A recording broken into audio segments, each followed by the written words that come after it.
Geronimo.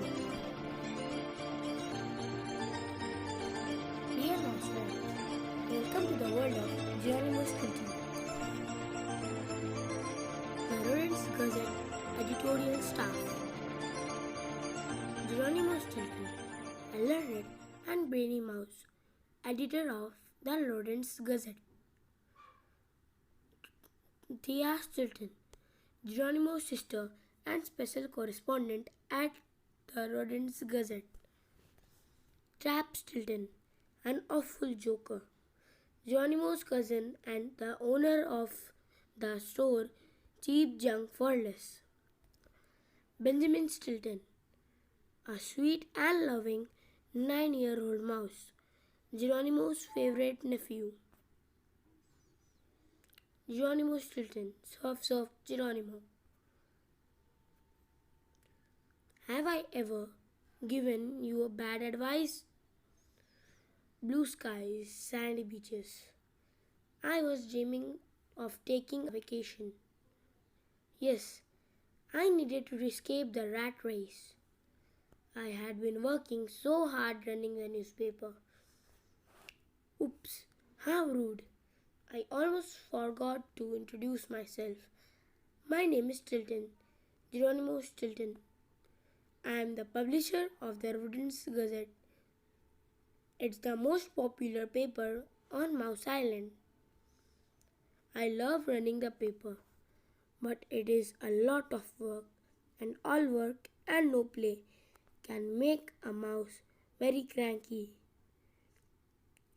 At least that's what my great uncle Happy Paws used to tell me. Anyway, one morning I passed by some travel agencies on my way to the office.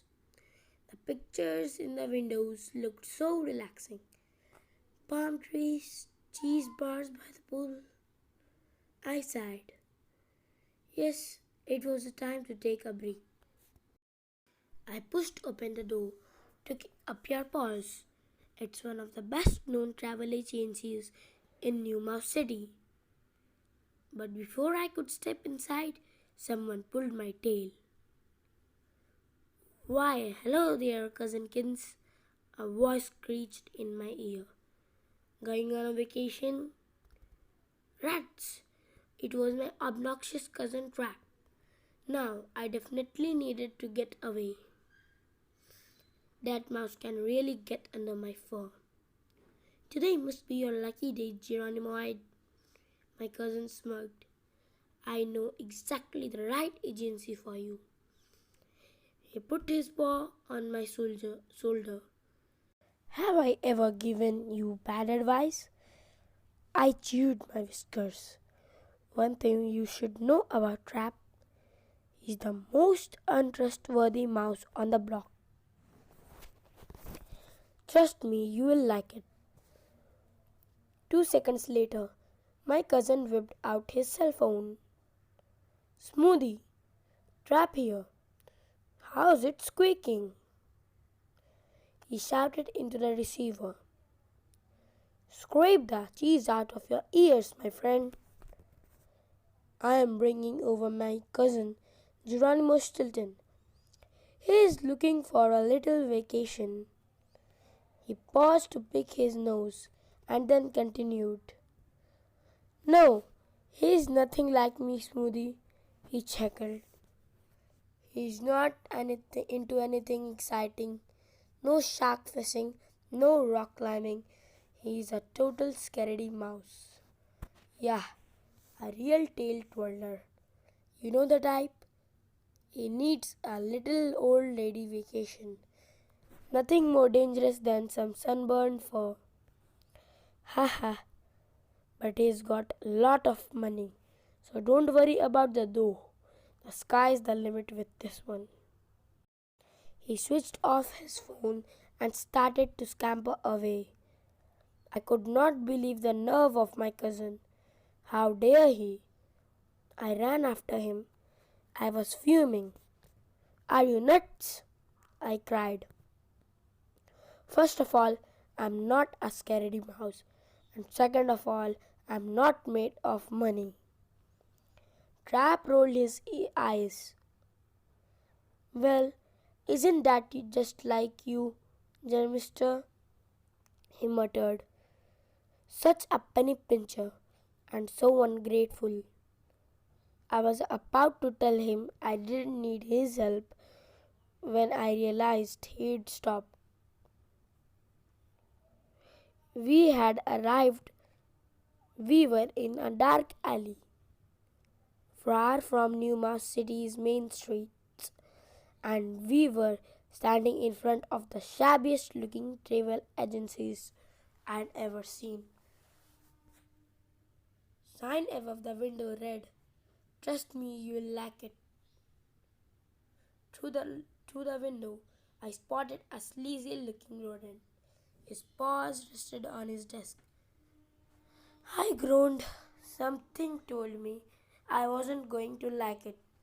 No, I had a feeling I wasn't going to like it one bit. Hello, Geronimo. The mask snickered when we came through the door. I wondered what was so funny. Then I stared at his outfit. Now, there was something to laugh about. He was just in a loud Hawaiian print shirt and shorts, even though it was the middle of the winter. Dark sunglasses perched on his nose. A bracelet of green wooden beads dangled from his wrist. A tattoo on his right forepaw screamed, Aloha Mausi. I was starting to feel ill. Oh, why did I think a friend of Trap's would be normal? This one looked like he belonged in a wild rat rock band. I glanced around the room. It was packed with strange objects. They looked like souvenirs from around the world. An enormous stuffed cat's head hung on one wall. I jumped. It looked so real. I saw a bow and a case filled with arrows. A small card next to the arrows warned, Careful, poisonous arrows. I jumped again. Cheese niblets. This place was dangerous. Other cheesy souvenirs filled the office. A large paper mask Buddha mouse sat on the mantelpiece. A collection of yellow rubber ducks from the Quack Islands lined one wall. A tacky sequin singing sombrero with blinking red lights lay on a desk. This place was like a flea market. A flea market filled with nothing but junk. Oh, why had I listened to my cousin? I should have gone to kick up your paws. At least their office is tastefully decorated. They even offer you a cheese snack when you walk in the door. Yes, that place was definitely more my style. Classy, sophisticated, safe. Just then, an ear-piercing shriek filled the room. I jumped so high I nearly hit the ceiling. Trap snickered. See, Smoothie, he said to the sleazy-looking rodent. I told you, my cousin Geronimo is a scaredy mouse. It was then that I noticed the plastic cuckoo clock. A sickly-looking bird had popped out of the clock door. It shrieked out the hour, then slid back inside. Smoothie Slick Paws took off his sunglasses and shot me a sly smile. Well, hello, Geronimo, he shrieked, even louder than the cuckoo. Your name is Geronimo, right? I shook my head. Well, no, actually. The name is Geronimo Stilton. I corrected him. He waved me over to a chair. Sit down, Geronimo, he squeaked. Don't worry about a thing. I've got your vacation all planned out. Trust me, you will like it. He winked at Trap. I wondered what that was all about. But there was no time to think about it. I had to get out of this place. I didn't want some tacky mouse planning my precious vacation. First of all, My name is Geronimo Stilton, and I'm sorry, but I've changed my mind. I began. Trap didn't let me finish. Remember, Smoothie, only the best will do for my cousin, he interrupted. He went on and on about how much money I had. Then he told Smoothie I needed to leave as soon as possible, just in case he changes his mind. Trap added, winking at his friend. Maybe you could book him a flight for tomorrow or maybe even tonight. At this point, my head was spinning. Tomorrow, tonight, but what about my luggage? I protested. I'm very big on packing. I like to be prepared. What if I forgot my fur brush, or my underwear, or my jumbo box of plastic bandages? Hey, you never know. I could cut my paw on a seashell or something. Smoothie rolled his eyes. Who needs a luggage, Geronimo? He laughed. All you need on one of my vacations is yourself. Trust me, you will like it. But I don't want to go. I chewed my whiskers. What was wrong with this rodent? Were his ears filled with cheese? I opened my mouth to tell him my name was Geronimo Stilton, but it was no use. The tacky cuckoo clock had started shrieking again. I guess it was broken. And Smoothie was already typing away like a mad mouse at his computer. He spouted out names and times and dates. Let's see. Departure at 7:25 from Moss Island. Arrival at 10:56 at San Shabifor Island. Then there's the 3-hour transfer, he babbled. I tried to stop him, but he ignored me. His eyes were glued on the computer screen. He reminded me of my nephew, Slowpoke, when he's playing a video game. There's no tearing at that mouse away from his games. Meanwhile, Trap began reading aloud from a broker. Room with an ocean view, complimentary organic drink upon arrival, souvenir shop on the premises. He rattled off. This sounds incredible, Cousin Kins. And it says here the personalized transfer included in the price. I was in a daze. I couldn't listen to both of them at the same time. Plus, my ears were still ringing from that singing sombrero. Smoothie asked me something, and I nodded. I could not hear one squeak. At that moment, Smoothie flicked off his computer. He turned off the swinging sombrero. Then he shook my paw. Okay, I did it, he announced. I've booked you a place, Geronimo. You are flying out in 2 hours. My stomach lurched. What? I stammered.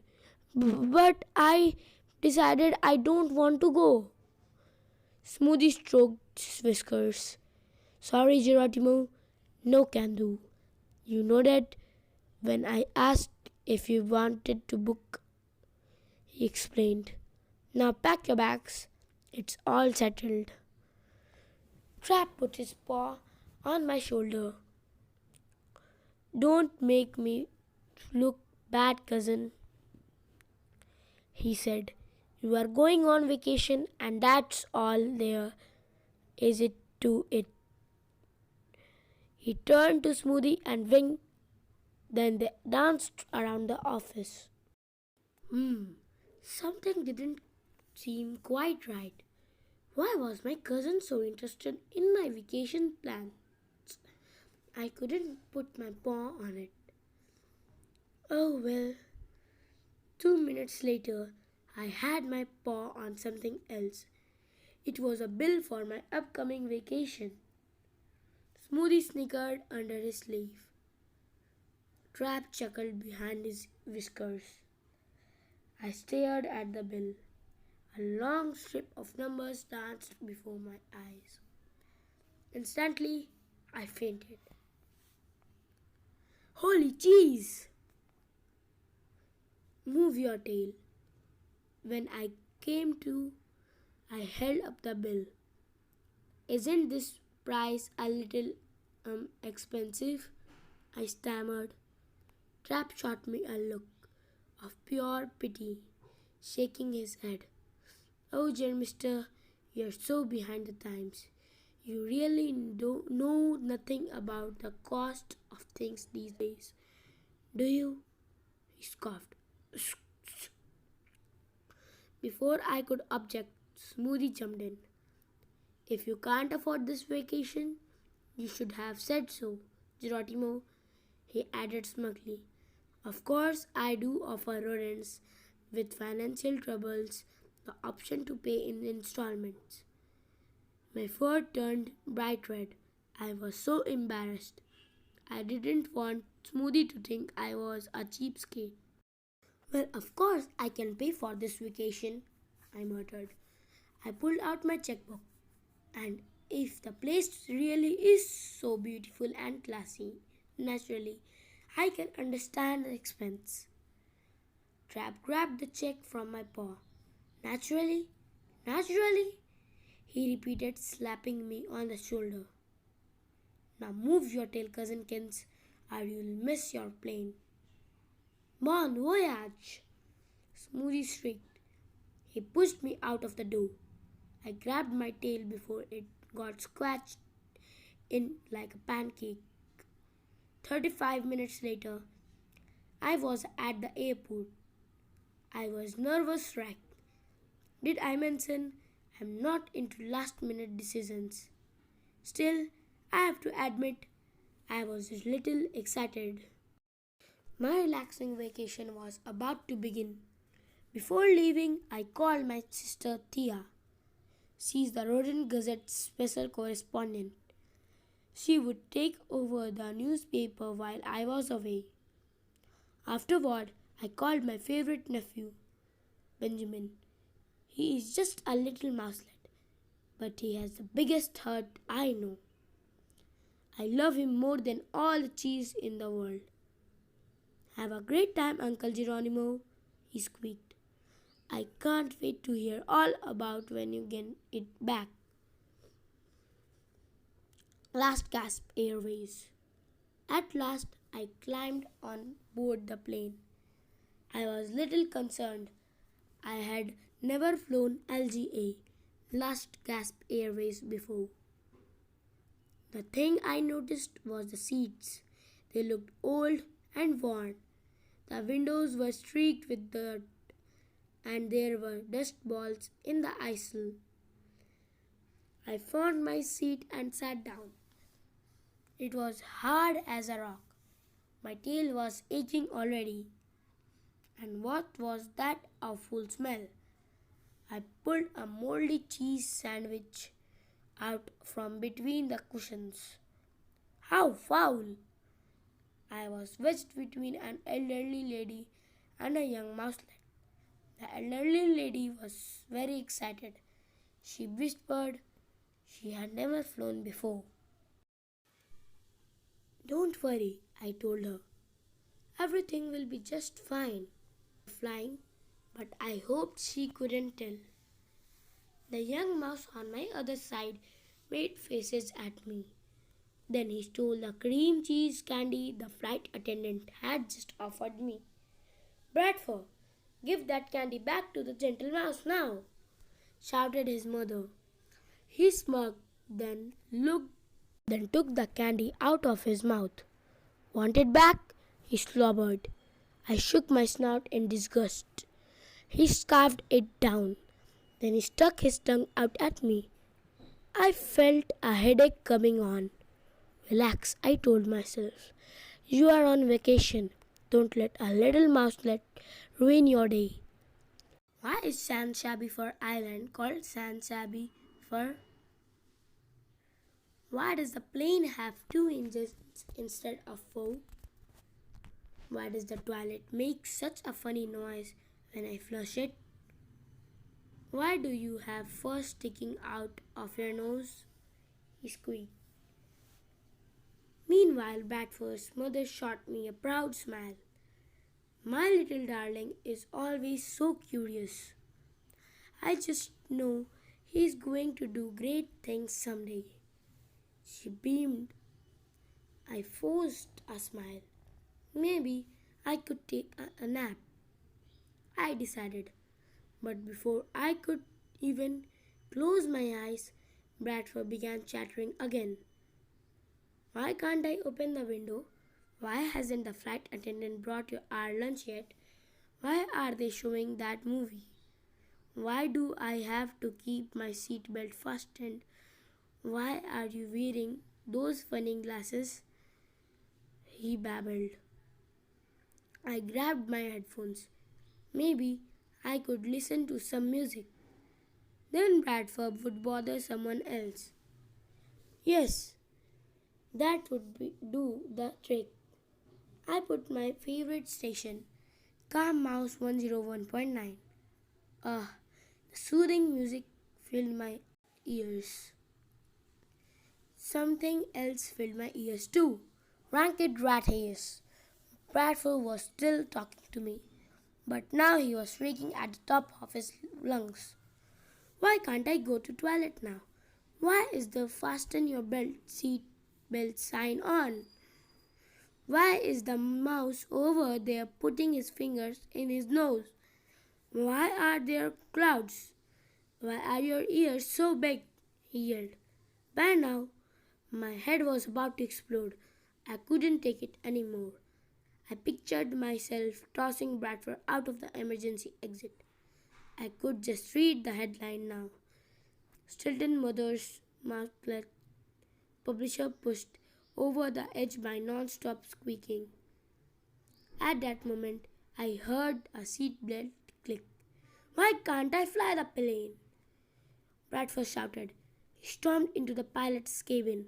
I watched in horror as he launched himself onto the control stick.